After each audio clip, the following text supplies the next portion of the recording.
Hello everyone, welcome back to our YouTube channel AR study classes. So हम पढ़ रहे हैं एडवांस स्टील डिजाइनिंग और हमने पूरा कवर कर लिया बोल्टेड एंड रिवेटेड कनेक्शन को। और आज हम स्टार्ट करेंगे वेल्डेड कनेक्शन। ठीक, वेल्डेड कनेक्शन। चलो, तो थोड़ा सा थ्योरी है, मैंने बोला था मैं कॉपीज पढ़ा दूंगा लेकिन मैंने PPT बना दी थी। चलो इससे समझा दे रहा हूँ, जल्दी हो जाएगा। ये थोड़ा सा इमेज वाला पार्ट है तो इसे यहीं से कवर कर ले रहे हैं। चलो मैं लाइट ऑफ कर दूँ और अच्छे से दिखेगा। चलो, तो पहला डिफिनीशन देखते हैं कि वेल्डेड कनेक्शन क्या है। उसके लिए मैं लाइट ऑन कर दूं। ये देखो, वेल्डेड कनेक्शन सिंपल क्या होता है। दो, जैसे मान लो ये एक रॉड का पीस है, ये कोई मेटल का, मतलब मान लो कोई दो मेटल के पीस है। अब इनके बीच हमें एक मेट्रोलॉजिकल बॉन्ड बनाना है, मतलब धात्विक बंधन। इनको मतलब आपस में, सिंपल कहो तो आपस में जोड़ना है। तो हम क्या करते हैं, इनमें कई सारे मेथड होते हैं। जैसे यहाँ देखो लिखा है इलेक्ट्रिक आर्क मेथड या ऑक्सीटिलीन फ्लेम मेथड के द्वारा हम इसमें हीट को प्रोड्यूस करके अगर जहां जहां हमें मटेरियल की आवश्यकता है वहां मटेरियल फिल कर देते हैं। उसके बाद जब ये दोनों कूल हो जाते हैं, जो इसमें मटेरियल फिल किया और हीट हुआ, तो ये जब कूल हो जाते हैं तो इनके बीच हमें देखने को मिलता है एक बॉन्ड स्टैब्लिश हो जाता है। वही आपका क्या कहलाता है, वेल्डेड कनेक्शन। सबने देखा होगा वेल्डेड कनेक्शन को। ठीक, तो वही इसमें डिफिनीशन लिखा है, देखो अब क्लियर दिखेगा। क्या लिखा है, welded consist of joining two pieces of metal. ठीक, तो वही ना, दो मेटल के पीसेस को ज्वाइन करना by the establishing a metrological bond between them. ठीक, तो उनके बीच में मेट्रोलॉजिकल बॉन्ड स्टैब्लिश करना, मतलब इसका हिंदी मतलब धात्विक बॉन्ड बनाना। ठीक, चलो कैसे, the element can be connected और ब्रॉड क्लोजर। ठीक, तो एलिमेंट को हम क्लोजर स्थिति में लाते हैं and metal is melted by the mean of, उस मेटल को हम मेल्ट करते हैं या हीट प्रोड्यूस करते हैं, किससे द्वारा, इलेक्ट्रिक आर्क मेथड। अब ये सारा उसको मैकेनिकल वालों को पढ़ना होता है, बस यहाँ जान लो कैसे होता है। तो इलेक्ट्रिक आर्क द्वारा या ऑक्सीटिलीन फ्लेम मेथड द्वारा उसको हम क्या कहते हैं, विथ वेल्डेड रॉड। आप सबने वेल्डेड रॉड देखा होगा, ऐसे एक रॉड होता है उसमें ऐसे आपने देखा होगा ऐसे कुछ फ्लेम सा निकलता है। ठीक, तो उससे हम क्या करते हैं, जो भी मेटल की हमें आवश्यकता होती है वहां हम ज्वाइंट कर देते हैं। ठीक, जब ये कूल होता है तो वहां हमें एक बॉन्ड स्टेब्लिश होते हुए दिखता है दो एलिमेंट के बीच में। वही आपका कहलाता है वेल्डेड कनेक्शन। एकदम एक बार डिफिनीशन पढ़ोगे आ जाएगा। ठीक, यहाँ एकदम सिंपल डिफिनीशन भी लिखा है कि welding is the process of permanently joining two metal pieces. ठीक, तो परमानेंटली हम ज्वाइन करते हैं दो मेटल पीसेस को, कैसे, by melting their edges and some time adding some filler material. तो उनके एजेस को या हम हीट मेल्ट करके या उसमें कुछ फिलर मटेरियल ऐड करके, और जब उसे कूल करते हैं तो हमें वहां एक स्ट्रॉन्ग बॉन्ड देखने को मिलता है। ये भी आपका वेल्डेड कनेक्शन कहलाता है, एकदम सिंपल डिफिनीशन। ठीक, चलो तो सबको क्लियर है ना डिफिनीशन, कोई टफ नहीं है, सबने वेल्डेड कनेक्शन देखा है, खुद से भी डिफिनीशन लिख सकते हो। अब यहाँ देखो कई सारे डिफेक्ट्स आ जाते हैं वेल्डेड कनेक्शन में। जैसे सबसे पहला तो आइडियल वेल्ड, ये आपका कहलाता है, सबको दिख रहा है इमेज, देखो आइडियल वेल्ड एकदम मतलब अच्छे से आपको ये एक मेटल रॉड दिख रहा है, ये दिख रहा है। अब इन दोनों में देखो एकदम सुटेबली पूरा वेल्डिंग किया गया है, तो इसे आइडियल वेल्ड बोलते हैं। लेकिन कभी कभी डिफेक्ट्स आ जाते हैं, जैसे अंडर कट डिफेक्ट। अब ये क्या होता है, ऐसे साइड में आपको देखोगे यहाँ कुछ अंडर कट देखने को मिलता है, तो उसे बोला जाता है अंडर कट डिफेक्ट। उसके बाद इनकम्प्लीट फ्यूजन, मतलब यहाँ आप नोटिस कर रहे होंगे तो यहाँ देखो पूरी तरह से आपका जो मेटल फिल करना था वो फिल नहीं हुआ, तो उसे बोला जाता है इनकम्प्लीट फ्यूजन।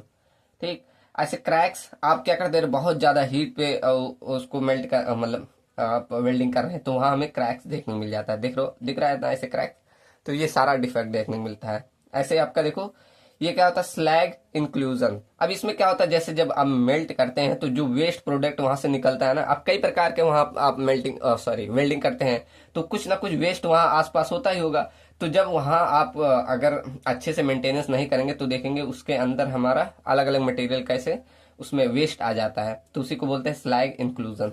ठीक, 6 है इनकम्प्लीट पेनिट्रेशन, मतलब वेल्डिंग कर रहे हैं लेकिन पूरी तरह से पेनिट्रेट नहीं हुआ, ऐसे इसमें जगह बच गया तो इसे बोला जाता है इनकम्प्लीट पेनिट्रेशन। ठीक, ऐसे पोरोसिटी आ जाए उसके, मतलब अंदर आपका ऐसे वाइट से रह जाए तो ये बोला जाता है। और ऐसे ओवरलैप ओवरलैप में क्या होता है, ऐसे आपका मटेरियल ज्यादा आपने कर दिया, ये रूल होता है, इसे बोला जाता है जो मतलब जितनी हाइट रहती है उसे बोला जाता है रेनफोर्समेंट। तो आपने इसकी हाइट ज्यादा कर दी, ऐसे काफी दूर तक आपने क्या करिए वेल्डिंग कर दी, तो ये नहीं होना चाहिए, इससे आपका ये मटेरियल वेस्ट होता है, ये कोई स्ट्रेंथ नहीं देता बाहर का पार्ट, जो इसे अभी हम आगे पढ़ेंगे, इसे बोला जाता है रेनफोर्समेंट। तो ये ज्यादा बाहर तक हमें नहीं करें, बोला आईएस कोड बोलता है कि ये लेस देन 3 mm तक होना चाहिए।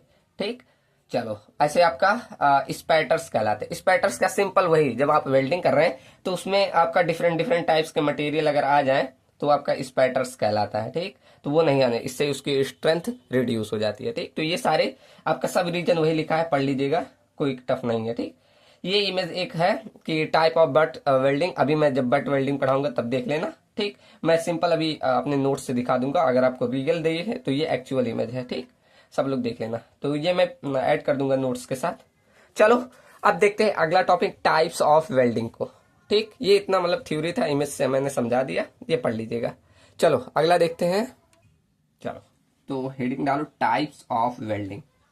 वेल्डिंग सबको समझ में आ गया ना, और डिफेक्ट्स। अब देखते हैं टाइप्स, टाइप्स ऑफ वेल्डिंग।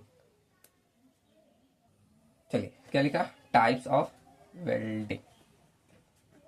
अब देखो वेल्डिंग के 4 प्रकार होते हैं। पहला तो बट वेल्डिंग, सेकंड आपका होता है फिलेट वेल्डिंग, फिर प्लग वेल्डिंग, फिर स्लॉट वेल्डिंग। ठीक, चलो चारों लिखो। क्या पहला मैंने बोला but welding. Butt welding simple, जैसे बटिंग सरफेस को ज्वाइन करना, वही बट वेल्डिंग। फिलेट वेल्डिंग में क्या, दो ऐसे प्लेट लेते हैं, इनको ज्वाइन करते हैं, ये आपका फिलेट वेल्डिंग हो जाता है। फिर मैंने क्या बोला, प्लग वेल्डिंग, आप एक मतलब प्लेट लिए उसमें से होल करके तब वेल्डिंग करते हैं उसके मतलब होल में, तो उसे प्लग वेल्डिंग। स्लॉट वेल्डिंग उसी होल के चारों ओर करते हैं तो स्लॉट वेल्डिंग। Simple definition. पहला क्या, butt welding, butt welding, and B मैंने बोला fillet welding, fillet welding, and C बोला मैंने क्या, plug welding, plug welding, and D क्या बोला, स्लॉट वेल्डिंग। ठीक, स्लॉट वेल्डिंग। चलो एक एक करके लिखते हैं। तो पहला लिखो बट वेल्डिंग,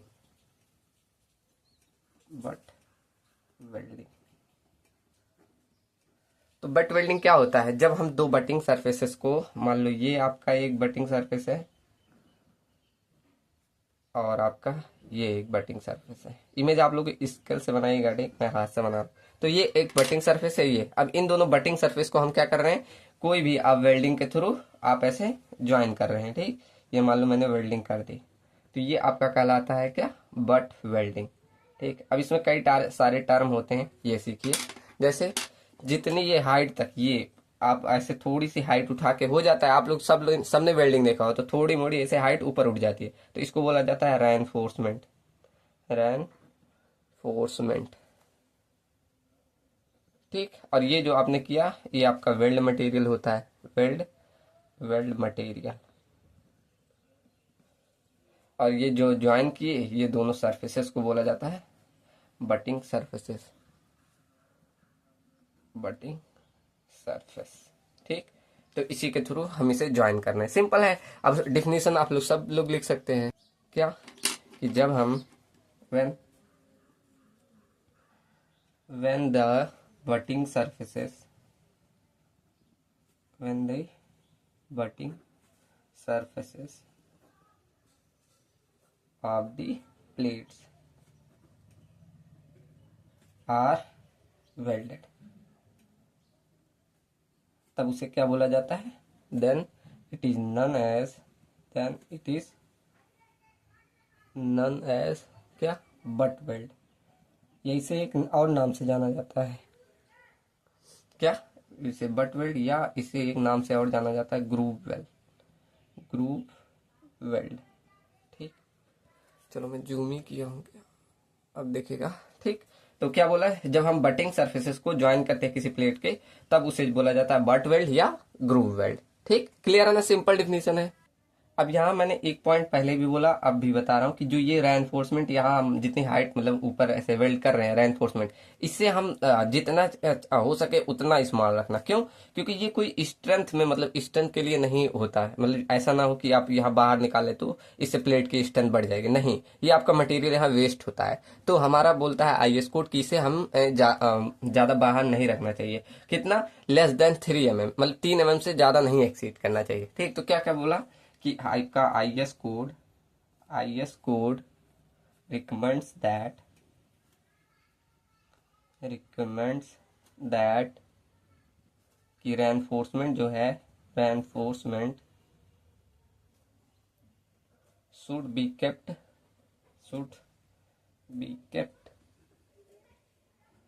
एज स्मॉल। ठीक, जितना आपसे possible, as small as possible. क्यों? क्योंकि because it does not contains, नहीं कंटेन्स मत लिखो, कंट्रीब्यूट लिखो। It does not contributes to the strength of joint.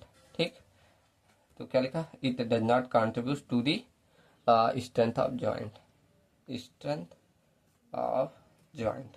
ठीक, क्या हुआ कि मतलब आईएस कोड हमारा रिकमेंड करता है कि जितना हो सके उतना हम इसे रेनफोर्समेंट को स्मॉल रखना है। क्यों? क्योंकि ये हमारा कोई स्ट्रेंथ में कंट्रीब्यूट नहीं करता। कितना रेनफोर्समेंट रखना है? तो बोलते हैं रेनफोर्समेंट शुड नॉट एक्सीड कितना? 3 mm। ठीक, तो 3 mm से ज्यादा कभी एक्सीड नहीं करना चाहिए। ठीक, अगला पॉइंट क्या बोलता है कि अगर आप दो प्लेट ऐसे ज्वाइन कर रहे हो, मान लो एक प्लेट की ऐसे थिकनेस, ये आपका एक प्लेट है, इसकी थिकनेस मान लो T1 है। ठीक, दूसरा प्लेट लिया ऐसे काफी बड़ा सा, ऐसे मान लो इसकी थिकनेस हम मान ले रहे हैं ऐसे T2 है। ठीक, तो आईएस कोड क्या बोलता है, अगर इन दोनों का डिफरेंस मतलब जो आप बड़े वाले प्लेट का T2 में से अगर T1 को घटा रहे हो और ये वैल्यू ज्यादा आ जाए किसके, T1/4 से या 3 mm से।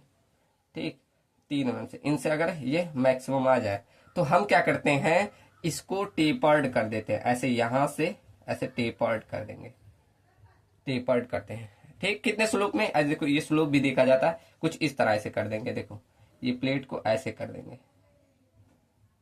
ऐसे ऐसे करके तब इस प्लेट को यहाँ ज्वाइन करेंगे। इसको 1/5 के स्लोप में करते हैं, ये भी ध्यान रखें, 1/5 के स्लोप में। कैसे? देखो समझ में आ रहा है ना? जैसे मान लो ये बड़ा वाला प्लेट था, इसको हम क्या करेंगे, ऐसे टेपर्ड करेंगे ऐसे, फिर यहाँ हम प्लेट को लगाएंगे। ये क्यों किया जाता है, क्यों करते हैं? देखो जब हम क्या करेंगे, एक ऐसी पतली प्लेट लिए, एक छोटी ऐसे बड़ी वाली, तो ऐसे जब इसको ज्वाइन करोगे ना, देखो यही समझा दो, ये रफली डायग्राम है। ठीक, कोई ये पॉइंट नहीं था कि जब ऐसे आप इसको ज्वाइन करोगे तो आप का जब लोड लगेगा तो आपको देखने को मिलेगा कि यहाँ पर लोड का कंसंट्रेशन मतलब स्ट्रेस कैसे इकट्ठा हो जाता है, ऐसे कंसंट्रेशन देखने को मिलता है ऐसे। ठीक, तो इसलिए हम क्या करते हैं, इसको यहाँ से ऐसे टेपर्ड कर देंगे तो ये फ्लो अपना ये सहन कर लेंगे, यहाँ कोई स्ट्रेस कंसंट्रेशन देखने को नहीं मिलेगा, इसलिए टेपर्ड कर दिया जाता है। ठीक, क्लियर है ना? ये रफ डायग्राम है। ठीक, चलो समझ में आया ना कि क्या करते हैं। तो ये हमारा आईएस कोड कहता है। चलो तो पॉइंट लिख लो ये कि आईएस कोड सजेस्ट दैट कि अगर आपका दो plate, if two plates are welded such that जो डिफरेंस है, such that difference in their thickness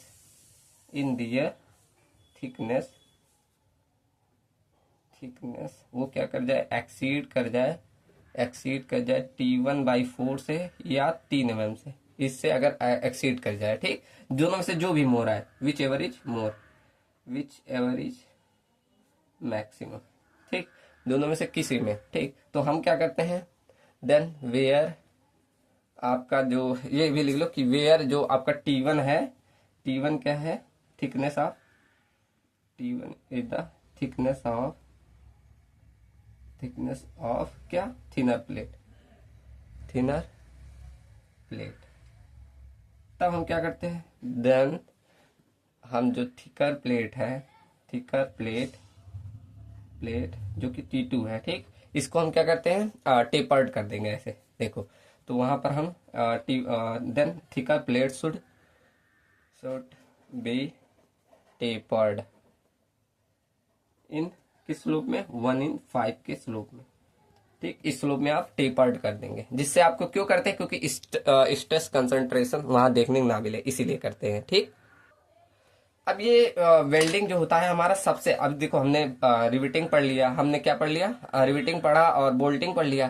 तो जो आपका बट वेल्ड, देखो रिवेट किसके लिए सुटेबल था, जब वाइब्रेशन आ रहा था, और बोल्ट किसके लिए था, जब कोई टेंशन या कंप्रेशन एक्सियल मतलब लोड आ रहा था उसके लिए। लेकिन आपका जो ये आपका वेल्डिंग होता है ये अल्टरनेटिव स्ट्रेसेस के लिए सुटेबल होता है, ठीक। तो यहाँ ऐसे, चलो इसको नोट पॉइंट में लिख लो कि आपका जो बट वेल्ड होता है, butt weld is most suitable for alternating stresses provided, ठीक। ठीक, तो अगर आपका अल्टरनेटिव स्ट्रेसेस आ रहा है तो हम वहाँ कैसे प्रोवाइड करें ये भी जान लो। पूरा कंप्लीट पेनिट्रेशन होना चाहिए, ऐसे लिख दो, that complete penetration insured, that complete penetration is insured, ठीक।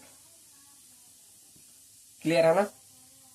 अगर आपको बट वेल्ड की साइज निकालनी है तो ये भी ध्यान रखना। ये तो पहला हो गया। दूसरा, अगर आपको बट वेल्ड की साइज निकालनी हो, बट वेल्ड की साइज, तो आपको बस 4 टाइम ऑफ वेल्ड साइज का कर देना, वेल्ड साइज के आपका बट वेल्ड की साइज आ जाएगी। थर्ड, देखो हमारा जो वेल्डिंग होता है, जब हम वेल्डिंग करते हैं किसी भी केस में, तो हमें 100% तक की इफिशियंसी मिलती है। लेकिन वही बोल्ट और रिवेटेड में हमें सिर्फ 80 से 85, लेकिन यूजुअली हम देखते हैं तो 60 से 80% तक ही मिलती है, ठीक। लेकिन वेल्डिंग में देखो 100% तक आपको इफिशियंसी मिल सकती है, जैसा आप काम करेंगे, ठीक। तो यहाँ लिख सकते हैं, मतलब एकदम पूरा इसकी इफिशियंसी मिल सकती है। In case of welding efficiency, चल पूरा इफिशियंसी कैन बी 100%, ठीक, 100%। वेयर एवर ऐसे लिखो, वेयर एज हमारा in case of bolt and rivet, ठीक। बोल्ट एंड रिवेट में जो इफिशियंसी होती है, वो कितना तक कैन रीच अप टू कितना, 80 से 85% तक। लेकिन यूजुअली हमें देखेंगे इतना तो आपको, जब एकदम अच्छे से कोई आपने गलती नहीं की तब। लेकिन यूजुअली आप जो काम करते हैं ना, यूजुअली हमें ये प्राप्त होता है कितने, यूजुअली प्राप्त होता है लेस इन किस रेंज में, ऐसे यूजुअली रेंज ऑफ कितना, 60 से 80% तक, इतना तक हम पहुंच पाते हैं। इतना 85% हरदम नहीं, लेकिन वेल्डिंग में आपका 100% तक हम एफिशिएंसी हमारी जा सकती है, ठीक। क्लियर है ना। चलो अगला देखते हैं। अगला हमारा क्या है, टाइप्स ऑफ बट वेल्ड। अब ये हम शेप के अकॉर्डिंग दिखा रहे हैं, अकॉर्डिंग टू दी शेप। चलो इसका मैं फिगर नहीं बना के लाया हूँ, यही मैं अपने नोट से दिखा दे रहा हूँ, सबको समझ आ जाएगा, कोई टफ नहीं है, ठीक। देखो ये रहा आपका टाइप्स ऑफ बट वेल्ड, ठीक। कौन कौन सा, पहला आपका होता है सिंगल स्क्वायर ग्रुप। अब इसको बट वेल्ड को ग्रुप भी बोला जाता है ना, तो इसीलिए बोला जा रहा है सिंगल स्क्वायर ग्रुप। ऐसा क्यों, देखो ये जो हम वेल्डिंग कर रहे हैं एज अ स्क्वायर शेप आपको दिख रहा है, तो इसीलिए बोला जाता है सिंगल स्क्वायर ग्रुप, ठीक। इसका जो जनरली होता है ये प्रोवाइड किया जाता है जिसमें सेक्शन की थिकनेस 8 mm से कम हो, वहां पर इसको प्रोवाइड किया जाता है। ये सबसे simple form of butt joint होता है, मतलब ये स्क्वायर वाला, ठीक। अगला ऐसे आता है सिंगल बेवल आपका ग्रुप का मतलब वही बट वेल्ड को ग्रुप बोल दे रहे हैं, ठीक। अब ये कैसे, ऐसे देखो ये आपका बेवल शेप का है ना इस तरह, तो इसे बोला जाता है सिंगल बेवल ग्रुप। आप सब इमेज ऐसे बना लेना, ठीक। उसके बाद सिंगल वी ग्रुप, ऐसे देखो वी की शेप का बनना है ना, तो इसे बोला जाता है, ये देखो ये एक्स्ट्रा बन गया, मैं पेन से जो हाईलाइट किया ऐसे ही बनाना, तो इसे बोला जाता है सिंगल वी ग्रुप। मैंने इमेज भी ऐड की है एक्चुअल, आप लोग उसमें देख लेना। उसके बाद अगला होता है डबल बेवल ग्रुप। ऐसे देखो यहाँ एक बेवल था, यहाँ दो ऐसे बेवल शेप का होता है, तो इसे बोला जाता है डबल बेवल ग्रुप। ठीक, ऐसे डबल वी ग्रुप का भी होता है, ऐसे डबल वी की तरह, देखो एक वी इधर हो गया, एक वी इधर, तो इसे बोला जाता है डबल वी ग्रुप। ऐसे डबल यू ग्रुप होता है, देखो ऐसे जब वेल्ड करेंगे तो ये यू शेप का आ जाता है, तो इसे बोला जाता है डबल यू ग्रुप। ठीक, ऐसे आता है सिंगल जे ग्रुप। अब देखो ये जे की शेप का ऐसे आप वेल्डिंग कर देते हैं, तो इसे बोला जाता है सिंगल जे ग्रुप। ठीक, क्लियर है ना? बस ऐसे जैसे शेप बनना है उसी के अकॉर्डिंग इसकी नेमिंग कर दी गई है बस। ठीक, ऐसे आपका आता है सिंगल यू ग्रुप, मतलब एक ऐसे यू की तरह होता है, ऐसे डबल जे मतलब एक जे नीचे की तरफ से एक जे ऊपर की तरफ से, तो ये आपका कहलाता है वही सिंगल जे डबल जे। अब वो सारे पॉइंट लिखे हुए हैं जो मैंने बोला, देखो कि 8 mm से ज्यादा नहीं होना चाहिए आपका, किसमें मतलब 8 mm यूज करते हैं स्क्वायर ग्रुप में। उसके बाद क्या, सबसे सुटेबल ज्वाइंट होता है, अल्टरनेटिंग स्ट्रेस के लिए वैलिड होता है। उसके बाद क्या, इन सजेस्ट कंप्लीट पेनिट्रेशन होना चाहिए मेटल में। ठीक, उसके बाद ये वाला पॉइंट लिखा है कि अगर आपका प्लेट में डिफरेंस कितना हो जाए T1/4 से या 3 mm से, तो हम वहां टेपर्ड कर देते हैं, किसके 1/5 के स्लोप में। ठीक, वही सारा पॉइंट लिखा है। अब चलो बढ़ते हैं अगला फिलेट वेल्ड पे। ठीक, क्लियर है ना ये? चलो अगला हेडिंग डालो फिलेट वेल्ड। चलो हेडिंग डालो फिलेट वेल्ड, फिलेट वेल्ड। अब फिलेट वेल्ड क्या होता है, हम दो प्लेट्स लेते हैं, इनको ज्वाइन करते हैं टू डिफरेंस प्लेन में, एक एक्स प्लेन में एक वाई प्लेन में, तो ये आपका फिलेट वेल्ड कहलाता है। ठीक, कैसे, जैसे मान लो ये आपने एक प्लेट लिया, ये आपकी पहली प्लेट थी, ये आपकी दूसरी प्लेट थी। अब इसको हम वेल्डिंग के थ्रू, मान लो ये मैंने वेल्डिंग कर दी, ऐसे वेल्डिंग कर दी, अब ये वेल्डिंग करके इसमें ज्वाइन कर रहा हूँ, तो यही आपका फिलेट वेल्ड कहलाता है। अब इसमें बहुत सारे टर्म होते हैं, अभी मैं 2-4 टर्म होते हैं, बहुत सारे नहीं, उनको सीखेंगे। ठीक, तो क्या बोला, हम दो प्लेट्स को ले रहे हैं, डिफरेंस प्लेन में ज्वाइन कर रहे हैं, वही आपका फिलेट वेल्ड कहलाता है। चलो तो सिंपल डिफिनेशन लिखो, fillet weld, fillet weld is used to join two plates in different plane में, तो वही आपका फिलेट वेल्ड कहलाता है। ठीक, देखिए वाई प्लेन में, ये एक्स प्लेन में, इनको हम ज्वाइन कर रहे हैं, तो वो आपका फिलेट वेल्ड कहलाता है। अब ये 3 प्रकार के होते हैं। पहला तो ये स्टैंडर्ड फिलेट वेल्ड, या इसे मिट्रे फिलेट वेल्ड भी बोला जाता है। ठीक, तो इसको हम क्या, अब स्टैंडर्ड क्यों बोल रहे हैं, जो इनके बीच का ये एंगल बनता है ये 45 डिग्री रहे, मतलब एक आइसोलेस ट्रायंगल बनाए। ठीक, आप लोगों ने पढ़ा होगा ना, आइसोलेस बोल रहा हूँ, आइसोसेल्स ट्रायंगल बनाए। ठीक, तो वो आपका कहलाता है क्या, फिलेट वेल्ड। ठीक, सॉरी स्टैंडर्ड फिलेट वेल्ड। कब, जब आपका ये एंगल रहे, ये एंगल रहे कितना, 45 डिग्री, और यहाँ तक कितना बनेगा, 90 डिग्री, तो ऐसे ट्रायंगल क्या बोला जाता है, आइसोसेल्स ट्रायंगल। ठीक, तो वो आपका कहलाता है क्या, ट्रायंगल, स्टैंडर्ड फिलेट वेल्ड। ठीक, जब इनके बीच का एंगल कितना रहे, 45 डिग्री, ये वाला, तो उसे बोला जाता है आइसोसेल्स आइसोसेल ट्रायंगल। और जब ये ऐसा जॉइंट में मतलब ऐसी वेल्डिंग की जाती है, तो उसे बोला जाता है स्टैंडर्ड फिलेट वेल्ड या मिट्रे फिलेट वेल्ड बोला जाता है। ठीक, तो इसका आप नाम देना चाहे लिख सकते हैं, स्टैंडर्ड। अब मैं टाइप लिखवा दिया, समझ लो, अब इसका टाइप नहीं लिखा, स्टैंडर्ड और इसे mitre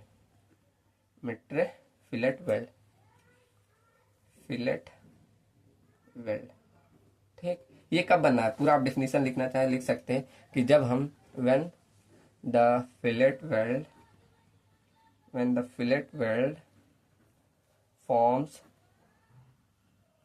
isosceles triangle, that means कि जो एंगल बन रहे हैं वो कितना, 45 डिग्री और 45 डिग्री। ठीक, तो उस वेल्ड को हम बोले then the weld is none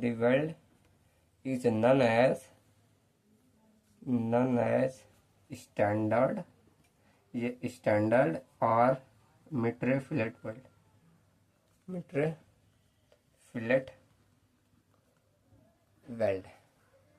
ठीक, क्लियर है ना? अब इसमें बहुत सारे टर्म होते हैं, देखो क्या क्या।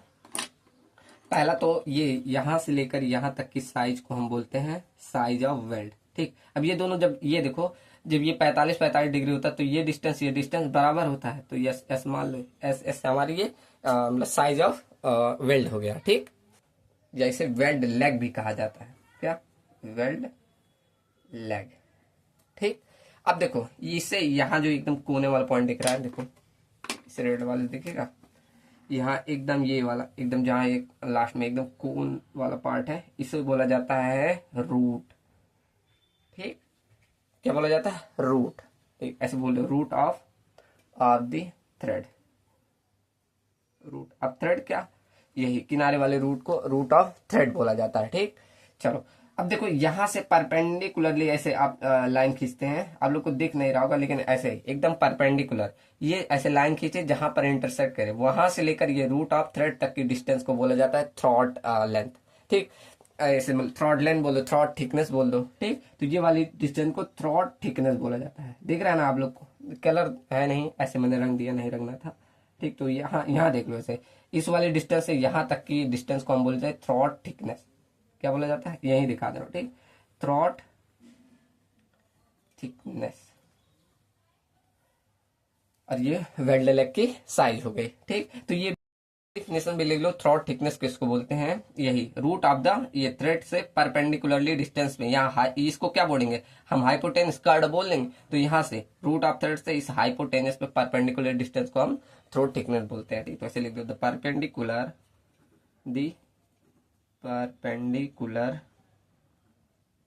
distance from the root of the thread तक, रूट ऑफ द थ्रेड कहाँ तक, टू दी हाइपोटेनियस, इस कर्ड तक, हाइपोटेनियस। ठीक, उसी को बोला जाता है इज नन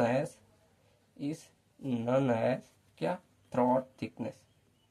थ्रॉट थिकनेस। ठीक, चलो क्लियर है ना। अच्छा, क्या हरदम ये मतलब हमेशा हर टाइम ये बराबर ही रहेगा, मतलब ये एस एस इक्वल रहेगा, नहीं। अगर ये एंगल डिफरेंस आ गया तो हमें यहाँ S1 S2 ये साइज ऑफ लेग अलग अलग आएगा। तो उस केस में आप साइज कैसे निकालोगे, तो दोनों में से जो हम साइज लेते हैं उसका मिनिमम रहेगा, वही हमारा क्या हो जाता है, लेग साइज। जैसे क्या बोला मैंने कि आपने ये वेल्डिंग की, फ्लैट वेल्डिंग की, ऐसे फ्लैट वेल्डिंग मतलब ये प्लेट थी और ये एक प्लेट थी। ठीक, अब यहाँ आपने वेल्डिंग किया, ऐसे मान लो वेल्डिंग किया। ठीक, अब यहाँ मान लो कुछ साइज S1 थी और ये कुछ साइज S2 थी। ठीक, तो यहाँ लेग की साइज कैसे लोगे, तो हम देखते हैं दोनों में से जो मिनिमम रहेगा वही आपकी लेग साइज बोलते हैं, या वेल्ड की साइज आपकी वही रहेगी। ठीक, तो आपका वेल्ड साइज क्या रहेगा, दोनों में से जो मिनिमम रहेगा, मिनिमम ऑफ S1 और S2, वहां जो आएगा वही आप ले लेना। ठीक, क्लियर है ना। चलो अब देखो इसमें जो फिलेट वेल्डिंग कर रहे हैं, इसमें सबसे ज्यादा गवर्निंग क्राइटेरिया किसका होता है, सीयर का। ठीक, अब गवर्निंग क्राइटेरिया से ही हम स्ट्रेंथ को निकालते हैं, डिजाइनिंग करेंगे तब ये पॉइंट बहुत इंपॉर्टेंट रहेगा। ठीक, तो इसमें जो आपका फिलेट वेल्डिंग होता है, इसमें सीयर जो होता है इज द गवर्निंग क्राइटेरिया। सबसे ज्यादा इसमें क्या, सीयर आता है, गवर्निंग क्राइटेरिया। और आपका जो फिलेट वेल्डिंग, ये बट वेल्डिंग मैंने लिखाया था, इसमें आपका गवर्निंग क्राइटेरिया इल्ड होता है। ठीक, इल्डिंग अभी जब हम इसका डिजाइन करेंगे तब आपको क्लियर हो जाएगा। ठीक, चलो अब देखो आपका अगर पूछ जाए स्ट्रेंथ किस पे डिपेंड करता है फिलेट वेल्डिंग की, तो जो आपकी ये थ्रॉट की थिकनेस हमने निकाली ना, इसी पे के आधार पे हम बोलते हैं इसकी थिकनेस, जितनी ज्यादा थ्रॉट की थिकनेस उतनी ज्यादा उसकी स्ट्रेंथ। ठीक, तो हम यहाँ लिख सकते हैं कि throat thickness governs the strength of fillet weld. Strength of the fillet weld. Fillet weld. ठीक, चलिए क्लियर है ना, इतने पॉइंट बहुत हैं। अब चलो आगे बढ़ते हैं अगले टाइप पे। चलो तो यहाँ अब हेडिंग डालना चाहे से हेडिंग डाल सकते हैं, types of fillet weld. Fillet weld पहला तो मैंने लिखा दिया, उसी पे सारे टर्म बता दिए, क्या, स्टैंडर्ड और मीटर फिलेट वेल्ड। दूसरा आप लिखना चाहें, दूसरा सिंपल ऐसे ही होता है, ये आप एक प्लेट लिए और ये दूसरी प्लेट लिए।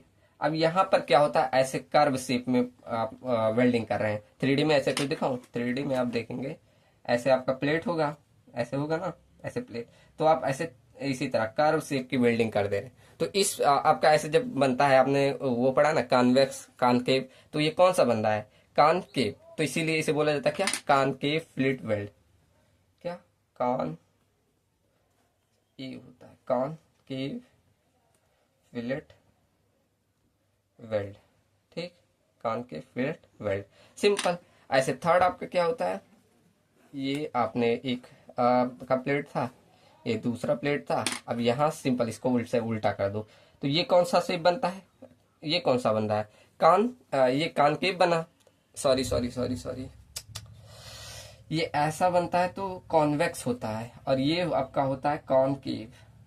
ओहो, ये आपका कौन सा होता है, जब ऐसे साइंस में आप लोगों ने पढ़ा होगा, ये ऐसा शेप बनता है तो कॉन्वेक्स रहता है, कॉन को मैं जल्दीबाजी में गलत कर दिया, कॉन्वेक्स फिलेट वेल्ड। और ऐसा जब कर्व शेप बनता है तो क्या बनता है, concave, concave, concave fillet weld, ठीक, फिलेट वेल्ड।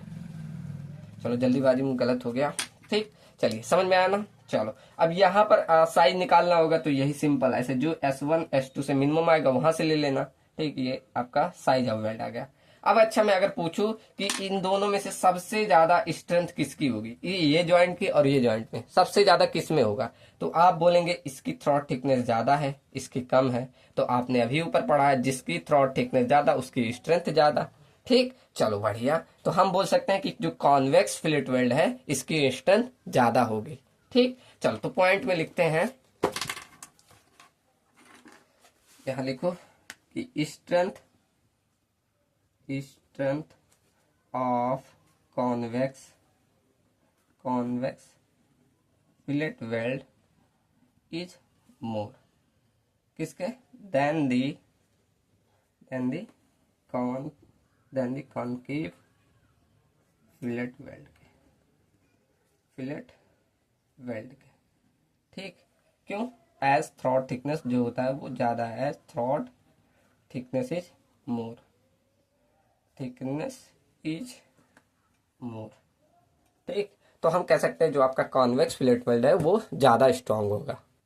लेकिन एक ट्विस्ट है, क्या, कि जब आपका अल्टरनेटिव स्ट्रेस आएगा ऐसे, तो यहाँ पर आपको स्ट्रेस कंसंट्रेशन देखने मिलेगा, यहाँ पर ऐसे स्ट्रेस कंसंट्रेशन देखने मिल जाएगा, लेकिन यहाँ पर आपको ऐसे स्ट्रेस कंसंट्रेशन है, आप ऐसे 3D में देखो, 3D में तो जब कोई स्ट्रेस आएगा यहाँ, तो यहाँ कोई स्ट्रेस कंसंट्रेशन देखने नहीं मिलेगा, यहाँ पर आप देखेंगे तो कोई भी ऐसे आपका स्ट्रेस का फ्लो इजीली होता रहेगा, ठीक। तो आप बोल सकते हैं जब कोई अल्टरनेटिव स्ट्रेस आएगा तो आपका इसमें कॉन्वेक्स फ्लैट वेल्ड में आपका यहाँ स्ट्रेस कंसंट्रेशन देखने को मिलता है, लेकिन आपका कॉनकेव में स्ट्रेस का फ्लो अच्छा खासा रहता है, ठीक। तो ऐसे लिख सकते हो पॉइंट कि during, during alternative stresses, alternative stresses, आपका जो फ्लो है, flow of stresses, stresses is smooth, कहा, इन आपके किस में, सेकेंड वाले में, सेकेंड क्या बोला, कॉनकेव में, ठीक। तो during alternative stresses flow of stresses is smooth in concave, concave fillet weld में, फिलेट वेल्ड में, वेयर एज हमें क्या देखने को मिलता है, stress concentration, stress concentration is observed, ठीक, where as stress concentration is observed किसमें, in convex, convex fillet weld में, ठीक। इसलिए हम कह सकते हैं therefore, therefore in the case of, in this case, in this case आपका जो होता है कॉन आपका कौन सा, कॉनकेव वाला, इन this case concave fillet weld, fillet weld is stronger, किसमें, जब आपका अल्टरनेटिव स्ट्रेस आएगा, ठीक, क्लियर है ना, कि जब आपका अल्टरनेट स्ट्रेस लग रहा है तो फ्लो ऑफ स्ट्रेसेस आपका स्मूथ होता है किसमें, कॉनकेव फ्लैट वेल्ड में, वेयर एज स्ट्रेस कंसंट्रेशन हमें देखने को मिलता है किसमें, कॉन्वेक्स फ्लैट वेल्ड में। देयरफॉर हम कह सकते हैं इस केस में आपका जो कॉनकेव फ्लैट वेल्ड है वो ज्यादा स्ट्रॉन्ग होगा, ठीक, क्लियर है ना। अब हम क्या करते हैं, कभी कभी ना इस फिलेट वेल्ड को किसी अगर ऐसे प्लेट से, मान लो ये आपका गजट प्लेट था, ऐसे गजट प्लेट, मान लो ये गजट प्लेट है, इसको हम किसी प्लेट से द्वारा ऐसे वेल्डिंग करके ऐसे ज्वाइन करेंगे, ऐसे वेल्डिंग करके ज्वाइन भी किया जाता है। ठीक, ऐसे ऐसे कुछ साइड से ऐसे वेल्डिंग कर दिया जाता है। ठीक, ऐसे। अब ये दोनों इक्वल रहेगा, मैंने सही बनाया नहीं, देखो। तो ये वाला जो आपका पोर्शन बना, इसको बोला जाता है साइड फिलेट वेल्ड। लेकिन ये भी ध्यान रखें, जिस डायरेक्शन में फोर्स लगा है उसी के पैरेलल डायरेक्शन में जो आपका वेल्डिंग की जाती है, इसको बोला जाता है साइड फिलेट वेल्ड। ठीक, और इसी के पूरा इस डायरेक्शन में एकदम परपेंडिकुलरली इसको बोला जाता है क्या, end fillet weld, end fillet weld. ठीक, चलो समझ में आया ना कि ये आपका साइड फिलेट वेल्ड होता है और ये आपका एंड फिलेट वेल्ड होता है। अब कहां पर होता है, आप लिखना चाहे से लिख सकते हैं कि जब आप the line of when line along along which weld when the line along which welding is performed is parallel to the direction of applied force के तब उसे क्या बोला जाता है, then it is known as side fillet weld. ठीक, side fillet weld बोला जाता है। ठीक, क्लियर है ना कि जिस डायरेक्शन में आपने फोर्स लगाया उसी के पैरेलल डायरेक्शन में आपको लग रहा है, तो इसे बोला जाता है साइड फिलेट वेल्ड। और ये हम ऑब्जर्व कर आप फील्ड पे एक्चुअल देखेंगे, ये हम देखते हैं कि आपका जो साइड फिलेट वेल्ड है ये आपका कम स्ट्रांग होता है compare to end fillet weld के। लेकिन हम कैलकुलेशन पर्पज के लिए क्या मान लेते हैं कि दोनों का स्ट्रेंथ बराबर है। ठीक, ऐसे लिख सकते हैं, इट इज ऑब्जर्व्ड दैट जो strength of the side fillet weld is less किसके, then of the end fillet weld के, ठीक। लेकिन हम क्या करते हैं, बट फॉर कैलकुलेशन पर्पज के लिए हम ये कंसीडर कर लें, इट इज कंसीडर्ड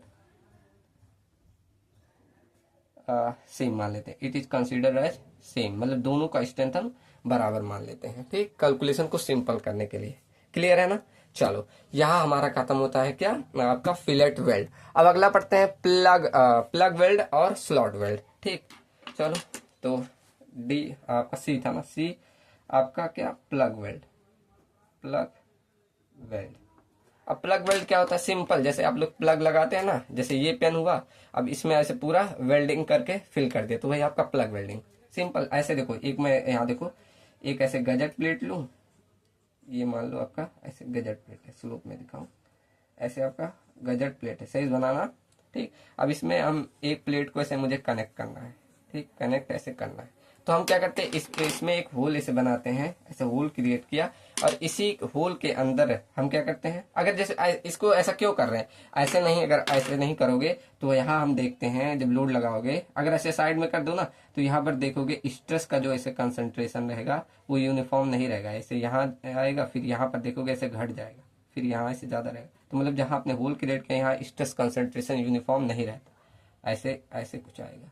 ठीक, तो इसी यूनिफॉर्म करने के लिए हम क्या करते हैं, पूरा इसमें से वेल्डिंग कर देते हैं, ऐसे वेल्डिंग कर देते हैं, तो इसी को कहलाता है प्लग वेल्डिंग। अब यहाँ आप देखोगे तो स्ट्रेस ऐसे पूरा यूनिफॉर्म रहेगा, ऐसे यूनिफॉर्म। ठीक, तो क्या डिफिनेशन क्या बोलोगे कि हम इसमें कनेक्ट कर रहे हैं, कोई कंप्लीटली पूरा ऐसे फिल कर दे रहे हैं वेल्ड को किसी वेल्ड मटेरियल से, तो उसी को बोल दिया जा रहा है प्लग वेल्ड। ठीक, तो ऐसे लिख दो, इफ द प्लेट, ऐसे लिख दो, पहले होल बना रहे हैं, चलो यहाँ लिखो शॉर्ट में, ऐसे लिखो, if the hole made for connecting the plate, ठीक, अगर हम कोई होल बना रहे हैं प्लेट को कनेक्ट करने के लिए, उसको हम क्या करें, इस कंप्लीटली फिल्ड विद द किससे, किसी कोई भी weld material, with the weld material से, विद द वेल्ड मटेरियल से, तब उसे क्या बोला जाता है, then it is known as क्या, fillet weld, then it is known as fillet weld. ठीक, क्लियर है ना। ये जनरली क्यों किया जाता है, जिससे आपका स्ट्रेस जो रहे वो यूनिफॉर्म रहे, ऐसे लिख लो point. It is generally use to create uniformly stress, create uniformity of stresses. ठीक, इसके लिए हम करते हैं। क्लियर है ना। बस प्लग वेल्डिंग इतना काफी है। आपका डिजाइन मेनली हमें इसी का फिलेट वेल्ड का और बट वेल्ड का ही करना है। ठीक, चलो बस इन सबका डेफिनेशन पूछा जाता है तो इतना ही। अब थर्ड हो गया ना। फोर्थ हमारा है स्लॉट वेल्डिंग। ठीक, स्लॉट वेल्डिंग में सिंपल, जैसे आपने ये आपका कोई गजट प्लेट था, ये मान लो कोई ऐसे गजट प्लेट था। अब इसमें कोई मेंबर आपको ऐसे कनेक्ट करना है। ठीक, अब यहां भी आपने होल ऐसे बनाया, लेकिन अब की बार क्या कर रहे हैं, इसके चारों तरफ, इसकी पेरिफेरी पे ऐसे चारों तरफ वेल्डिंग कर रहे हैं। सिर्फ इसमें फिल नहीं कर रहे हैं होल में, बस चारों तरफ इसके पेरिफेरी पे वेल्डिंग कर देते हैं, तो वही कहलाता है स्लॉट वेल्डिंग। ठीक, क्या मैंने बोला कि when the hole made for connecting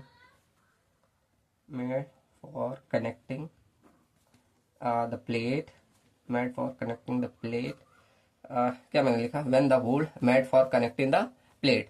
ठीक, तो उसको हम क्या, is welded along the periphery. ठीक, तब इसे हम बोलते हैं then it is known as क्या, स्लॉट वेल्ड।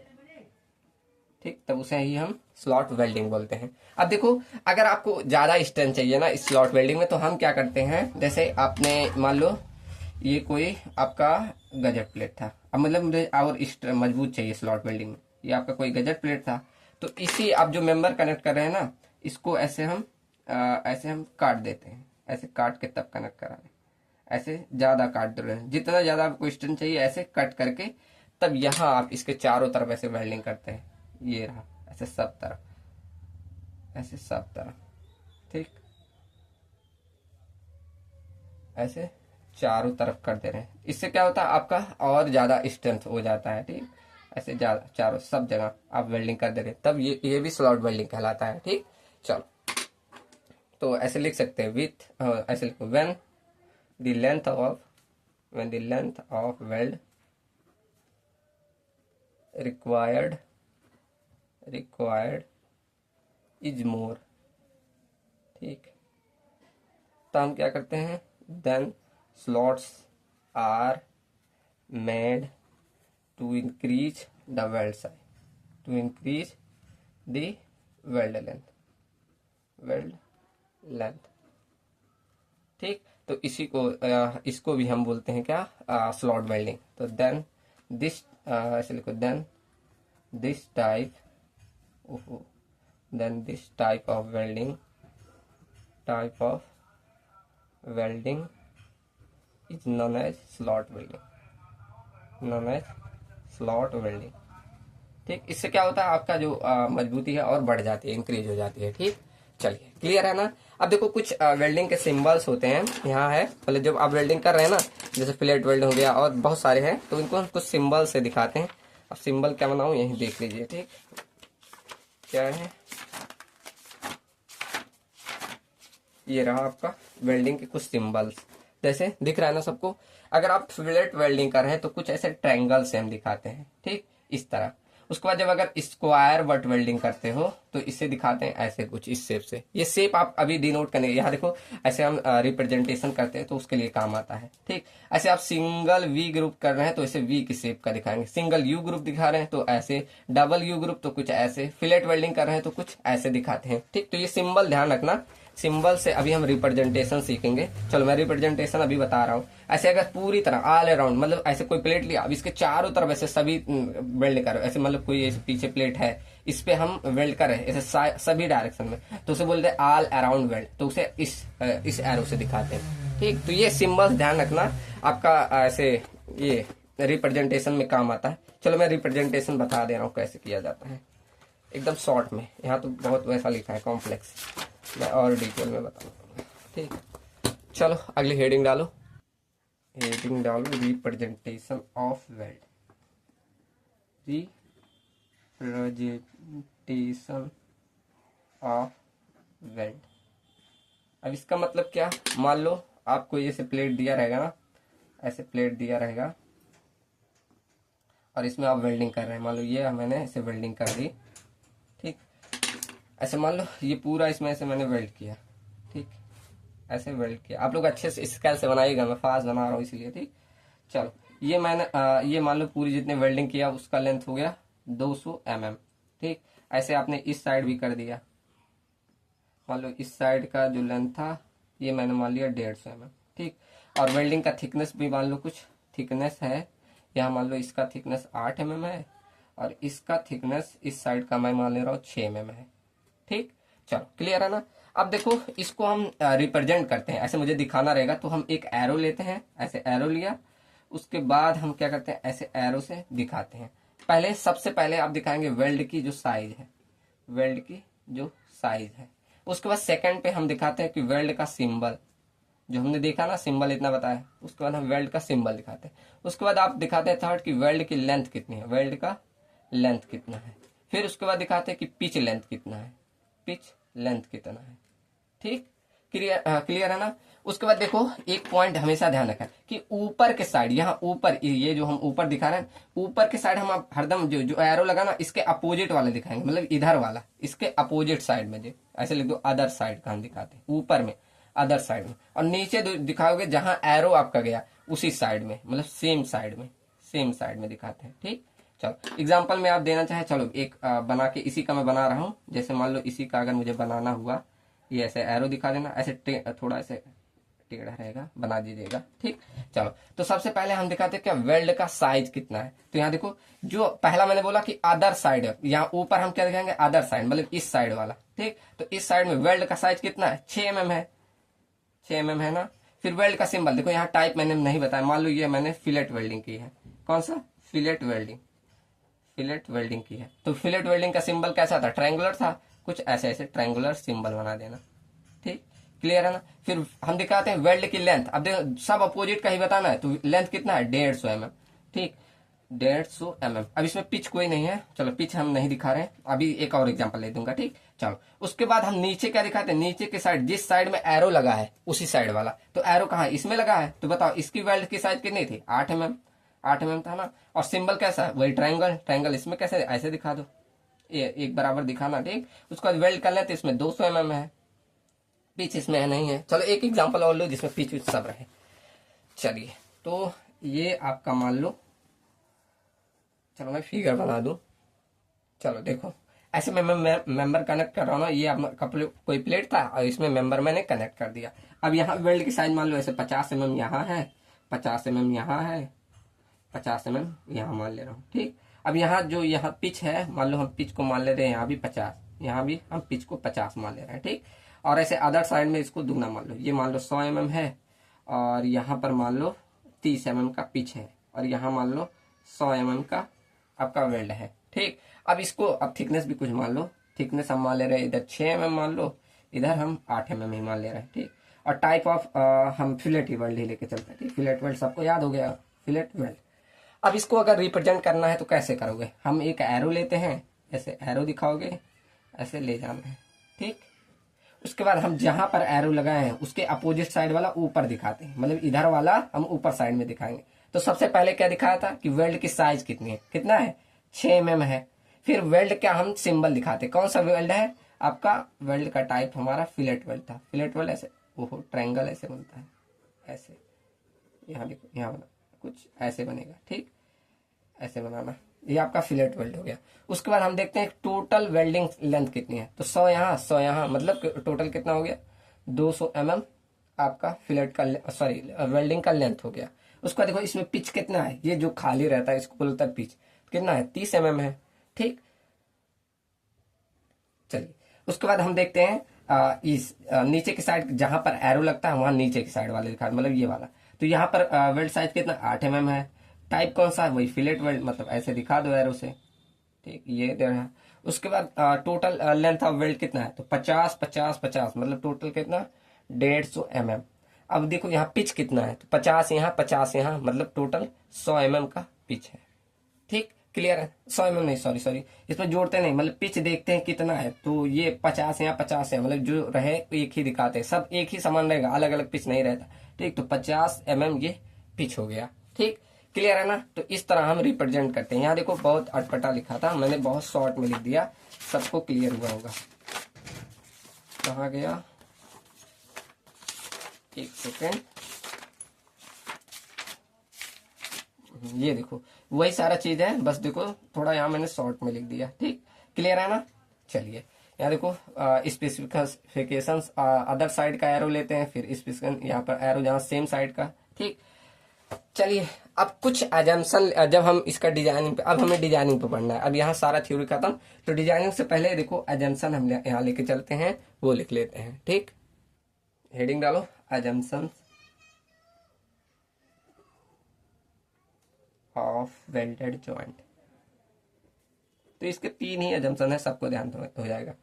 पहला एजम्पशन क्या है कि जब भी आप कोई वेल्डिंग कनेक्ट कर रहे हैं, वेरियस पार्ट मतलब एक दो पार्ट कनेक्ट कर रहे हैं, तो ये सारे पार्ट होमोजीनियस होने चाहिए, आइसोट्रॉपिक होना चाहिए और इलास्टिक एलिमेंट होना चाहिए। क्या बोला, ठीक, कि जो एलिमेंट आप कनेक्ट कर रहे हैं वो होमोजीनियस होना चाहिए, आइसोट्रॉपिक होना चाहिए और इलास्टिक होना चाहिए, ठीक। उसके बाद जो पार्ट आप कनेक्टिंग वेल्डर जो वेल्ड कनेक्ट कर रहे हैं वो रिजिड होना चाहिए। इससे हमें क्या मालूम चलता है कि उसमें कोई भी डिफॉर्मेशन हो, अगर होगा भी तो हम उसे नेग्लेक्ट कर देते हैं, ठीक, मतलब हम रिजिड कंसीडर करके चल रहे हैं। चलो ये सेकंड एजम्पशन हो गया। थर्ड एजम्पशन हो गया कि हम सिर्फ जो बाहर एक्सटर्नल स्ट्रेसेस आएगा, लोड आएगा, उससे जो स्ट्रेसेस आएगा वही हम कंसीडर करेंगे। अदर जो रेजिडुअल उसका कारण जो स्ट्रेसेस आ रहा है, चाहे कोई स्ट्रेस कंसंट्रेशन हो, चाहे shape of the weld size जो उसके कारण कोई दिक्कत आए, तब भी हम सबको निग्लेक्ट कर देते हैं। मतलब केवल केवल हम एक्सटर्नल लोड के द्वारा जो स्ट्रेसेस आएगा वही हम कंसीडर करेंगे, ठीक। तो यही 3 एजम्पशन है। पहला क्या बोला कि जो हम वेल्डिंग है, the welds connecting various parts are क्या होमोजीनियस और क्या आइसोट्रॉपिक एंड इलास्टिक एलिमेंट होना चाहिए, इलास्टिक एलिमेंट्स। अब होमोजीनियस आइसोट्रॉपिक का मतलब समझते हैं ना, कि मतलब आपका कोई भी ऐसे एलिमेंट है, आप कोई भी पॉइंट ऐसे दिखा रहे तो कोई भी डायरेक्शन में आपकी सभी आपका उसकी जो प्रॉपर्टी होती है वो सेम होती है। आइसोट्रॉपिक में आप कोई पॉइंट ले रहे हैं उस पर सभी डायरेक्शन में आपका सेम होता है प्रॉपर्टी, ठीक। सब लोग डिफिनीशन ये छोटे क्या मतलब पिछले सेमेस्टर में पढ़े होंगे, ठीक। चलो तो ये आपका क्या कहलाता है, पहला तो ये हो गया। अब सेकंड क्या बोलता है कि आपका जो भी मेंबर कनेक्ट कर रहे हैं वो रिजिड होना चाहिए, ठीक। The parts connected by the weld वो हमारे क्या होना चाहिए, आर रिजिड, ठीक। इससे क्या बोल सकते हैं कि एंड डियर जो डिफॉर्मेशन है उसको हम नेग्लेक्ट करें, their deformations are therefore neglected, ठीक, नेग्लेक्टेड, ठीक। चलो अब थर्ड क्या बोलता है कि केवल एक्सटर्नल लोड से जो स्ट्रेसेस आएगा वही हम कंसीडर करते हैं, only stresses due to external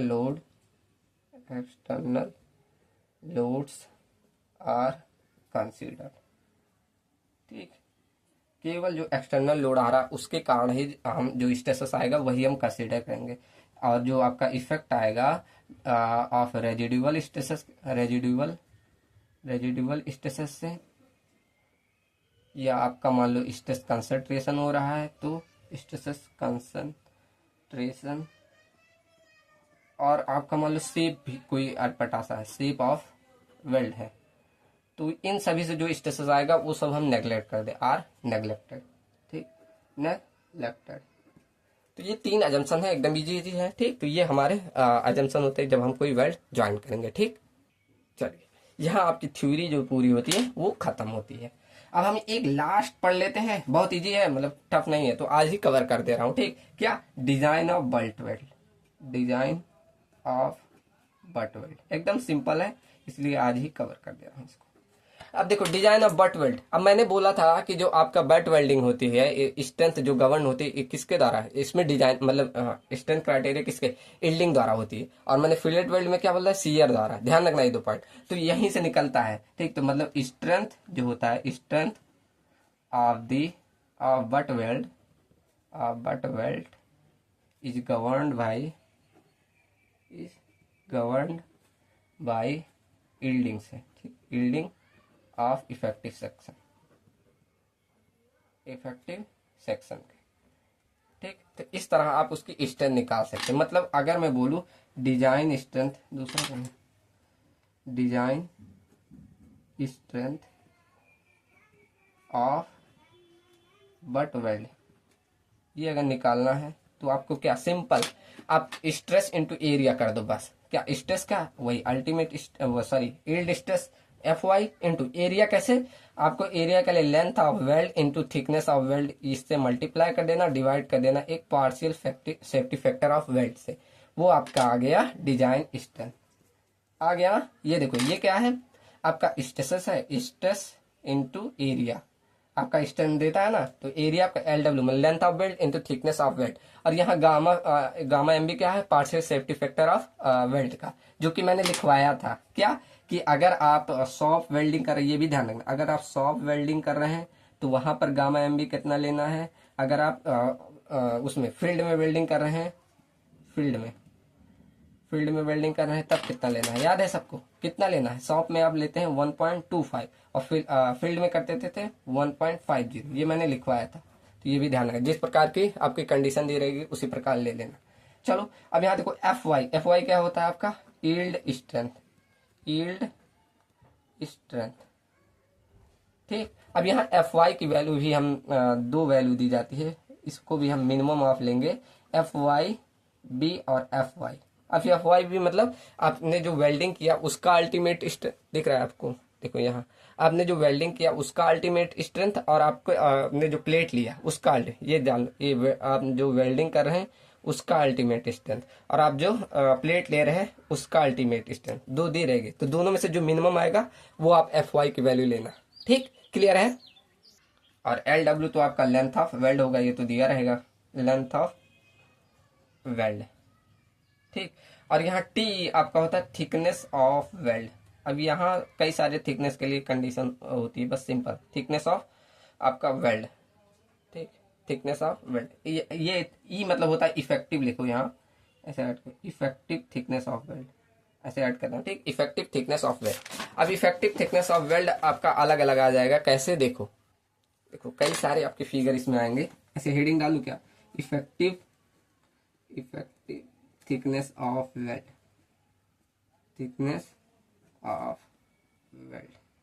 ये कैसे? देखो पहला आपने अगर कंप्लीट पेनिट्रेशन करके किया, मान लो ये आपका एक प्लेट था और ये आपका दूसरा प्लेट है। ठीक, आपने जब वेल्ड किया तो पूरी तरह से ऐसे कंप्लीट पेनिट्रेशन, मतलब मान लो इसका ऐसे जो प्लेट की थिकनेस यहाँ T है और यहाँ भी T, दोनों बराबर थिकनेस की है, और पूरा आपने इसे कंप्लीटली इसको वेल्ड कर दिया, पूरा कंप्लीट पेनिट्रेशन करके वेल्डिंग कर दिया। तो यहाँ जो thickness of effective thickness of weld TE होगा, जो आपकी प्लेट की थिकनेस होगी वही उसी के बराबर आ जाएगा। ठीक, अगर नहीं दिया रहेगा तब मतलब कंडीशन बताओ कैसे लेना है। ठीक, क्लियर है ना? कि अगर पूरा ऐसे बोले कंप्लीट पेनिट्रेशन है और वेल्ड आपका प्लेट के साइड TT है, तो आप यहाँ इफेक्टिव थिकनेस कैसे निकालोगे, जो आपकी प्लेट की थिकनेस रहेगी वही ले लेना। ठीक, सेकेंड आपका क्या रहे, आपका कोई ऐसे प्लेट रहे, एक प्लेट ये रहा और एक उससे छोटी साइज का प्लेट ऐसे आ गया, ठीक, ऐसे ओहो काफी, चलो सही, यहाँ बी देखो काफी दूर बना दिया मैंने। ये आपका पहला प्लेट था और ये ऐसे पास में ही बनाओ, ऐसे दूसरा प्लेट। अब ये छोटी साइज का हो गया, मान लो इसका जो साइज था ये T1 साइज का था, T1, और इसका साइज मान लो T2 था। और यहाँ भी हम पूरी तरह से पेनिट्रेट कर रहे हैं, लेकिन यहाँ हम जो साइज देखते हैं तो देखते हैं दोनों में जो कॉमन है वही आपका क्या हो जाता है, इफेक्टिव थिकनेस। ठीक, तो यहाँ पर आपका टी जो बराबर होगा ये T2 के बराबर, पूरा T2 बराबर ही तो कर रहे हैं, कॉमन यही तो है ना, तो आपका जो इफेक्टिव थिकनेस हो जाएगा वो T2 के बराबर हो जाएगा। क्लियर है ना। चलिए अब मान लो यहाँ तो ये पूरी तरह से आप कंप्लीट पूरा कर रहे हैं, यहाँ ऐसे लिख सकते हैं कि यहाँ हम कंप्लीट पेनिट्रेशन कर रहे हैं, कंप्लीट पेनिट्रेशन है। और यहाँ पर हम जब ऐसा आता है कंडीशन तो हम जो देखते हैं कॉमन वेल्ड हुआ है वही हम लेते हैं, मतलब टी बराबर हम क्या ले रहे हैं, thickness of common weld, thickness of common weld. ठीक, अब सी कंडीशन देखो, आपका ऐसा ही वेल्ड साइज मान लो समान है, ये आपका प्लेट वेल्ड ऐसा है टी का और दूसरा भी ऐसे टी साइज का ही है। ठीक, ऐसे मान लो इसकी जो साइज है वो टी है, इसका भी साइज टी है, लेकिन यहाँ पूरी तरह से नहीं, इनकम्प्लीट पेनिट्रेशन हुआ, इनकम्प्लीट पेनिट्रेशन हुआ, पेनिट्रेशन। इसका मतलब आपने जो यहाँ वेल्डिंग की ऐसे पूरा नहीं, यहाँ आधा तक ऐसे ही की, ऐसे आधा ही की, तो यहाँ पर जितना आपका किया जाता है वो आपका इफेक्टिव थिकनेस हो जाता है। मतलब यहाँ आपका इफेक्टिव थिकनेस टी बराबर, ये टी मत लिखो, ऐसे T1 नाम दे दो, तो टी बराबर आपका T1 हो गया। ठीक, मतलब जितना साइज तक किया जाएगा वो आपका इफेक्टिव थिकनेस हो जाएगा। क्लियर है ना। चलो ऐसे आपका डी कंडीशन आपका हो जाता है कि ये वाला मान लो प्लेट साइज जैसे डिफरेंट रहे, प्लेट साइज जैसे डिफरेंट हो जाए, ऐसे डिफरेंट साइज का है। ठीक, और यहाँ पर भी अब ऐसे पूरी तरह से पेनिट्रेट ना करके ऐसे इनकम्प्लीट पेनिट्रेशन हुआ है। ठीक, इनकम्प्लीट पेनिट्रेशन हुआ है। ठीक, तो इस साइज में अगर वेल्ड साइज नहीं दिया है, अगर मान लो यहाँ वेल्ड साइज भी नहीं, मान लो ये T1 है और ये T2 है और यहाँ वेल्ड साइज भी नहीं दिया, तो आपको कैसे लेना है इफेक्टिव थिकनेस। देखो टी बराबर लेते 5/8 टाइम्स इंटू ये जो T2 थिकनेस है उसके बराबर ले लेना। ठीक, ये कंडीशन कब बन रही कि अगर आपका thickness, if thickness of common weld is not given, common weld is not given, अगर दिया रहेगा तो आपको अच्छी बात है, इट्स नॉट गिवन। ठीक, अगर नहीं दिया है तो क्या करते हैं 5/8 टाइम्स ऑफ T2 कर दोगे, जो आएगा वही आपका हो जाएगा इफेक्टिव थिकनेस ऑफ वेल्ड। ठीक, बस इतना ही आपका बट वेल्ड की डिजाइनिंग है। अब यहाँ एक नोट पॉइंट है, ये ध्यान देना कि जो आपका IS कोड कहता है, IS कोड में अभी तक ना कोई फॉर्मूला दिया ना कुछ, मतलब बट वेल्ड के लिए कोई फॉर्मूला, स्ट्रेंथ के लिए कोई फॉर्मूला नहीं दिया, ना इसको डिफाइन किया। ये बोलता है जितना आपका पेरेंट मटेरियल का स्ट्रेंथ था वही आप बट वेल्ड का स्ट्रेंथ होगा। ठीक, क्या मैंने बोला कि IS code does not define the strength of butt weld. Strength लिख दो या फॉर्मूला लिख दो, जो चीज लिखना होगा लिख देना। स्ट्रेंथ ऑफ बट वेल्ड को ये नहीं डिफाइन किया, स्ट्रेंथ ऑफ बट वेल्ड। जो इसने क्या बोला, एंड इट कंसीडर्ड, क्या कंसीडर किया, it consider the strength of butt weld same as the parent material के, पेरेंट मटेरियल, जो मतलब पहले से मटेरियल था उसी के स्ट्रेंथ के बराबर आपको बट वेल्ड की स्ट्रेंथ ले लेना है। ठीक, चलो तो यहां से क्वेश्चन ट्राई करना बट वेल्ड का, बहुत सिंपल था, कोई टफ नहीं था। अब कल हम पढ़ेंगे डिजाइनिंग ऑफ फिलेट वेल्ड, उसके बाद इसेंट्रिक, इसमें भी इसेंट्रिक लोडेड का कनेक्शन होता है तो वो भी हम देख लेंगे। ठीक, चलो तो एक लेक्चर और आएगा यूनिट फर्स्ट का, मतलब मान लो आपका कल ये खत्म हो जाएगा। चलिए तो मिलते हैं नेक्स्ट वीडियो में। Thank you and thanks for watching. कैसी लगी वीडियो जरूर बताइएगा। चलो थैंक यू।